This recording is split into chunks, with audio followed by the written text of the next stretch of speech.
ఇక్కడ టెక్కలే ఒక పెద్ద కుటుంబం, ఉన్నత కుటుంబం. ఆ గౌరవమైన కుటుంబంలో ఉన్నటువంటి ఆ వ్యక్తి భరతనాట్యం టీచర్గా సోషల్ మూమెంట్స్లో విమెన్ ఎక్కువ టచింగ్ ఉండటం వల్ల ఈ అమ్మాయి మనకు రాజకీయాల్లో తెస్తే పనికొస్తుందని ఒకరోజు నేను ఇంట్లో వేరే పనిలో ఉంటే నాకు తెచ్చి పరిచయం చేసిన మహా వ్యక్తి ఎవరంటే దువ్వాడ వాణి. సెకండ్ ఎపిసోడ్ మా జీవితంలో మరొక స్టోరీ దువ్వాడ వాణి. ఈమెని మనం మండల కన్వీనర్గా పెట్టి ఈమెతో చేయించుకుంటే 2000 ఓట్లు టౌన్లో కలిసి వస్తాయి. వీళ్ళు చేస్తారా?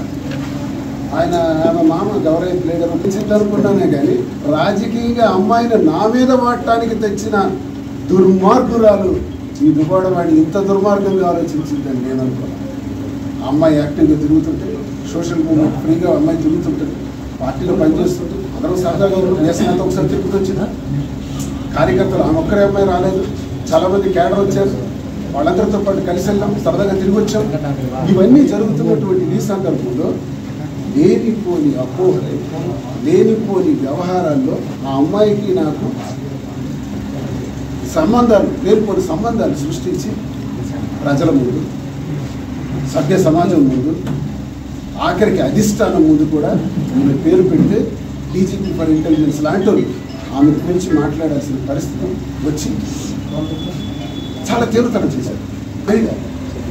సగటు మహిళకి, సాటి మహిళకి నువ్వు ఇచ్చిన తీర్పు ఏంటంటే దువ్వాడ శ్రీనివాసు ఎన్నికలకు పనికిరాడు, దువ్వాడ శ్రీనివాస్కి మాధురికి సంబంధం ఉందని రాజకీయంగా ఒక ప్రచారం చేసి ఈ జీవితాన్ని దెబ్బేసి ఆ టికెట్ తీసుకునే దానిలో చేసిన ప్రయత్నమే దువ్వాడ వాడి.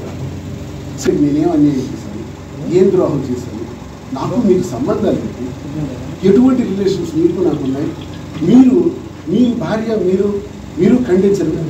ఈ విషయాలన్నీ ప్రచారం చేయటం వల్ల అత్తవారు కన్నవారి దగ్గర సర్వస్వం వెళ్ళిపోయిన 3 పసిపిల్లలు ఉన్నారు.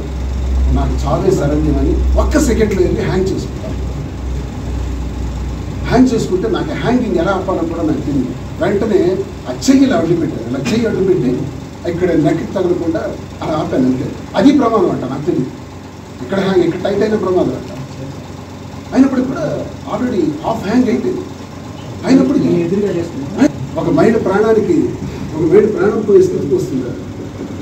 అప్పుడు నేను ఎందుకో నాకున్న పరిస్థితి, నా కుటుంబంలో విలువ లేని పరిస్థితి, నా కుటుంబంలో నాకే సరైన భోజనం లేని పరిస్థితి, అవకాశం లేని పరిస్థితి, ఈ పరిస్థితికి నేను కొంచెం వాస్తవంగా చెప్పాలంటే సరే అని ఆమె దగ్గరికి నేనున్నానని చెప్పాను. నువ్వు చనిపోవలసిన పని లేదు, 3 పిల్లలు ఉన్నారు, పిల్లలతో ప్రాణాలు కోల్పోవలసిన పని లేదు చెప్పాను.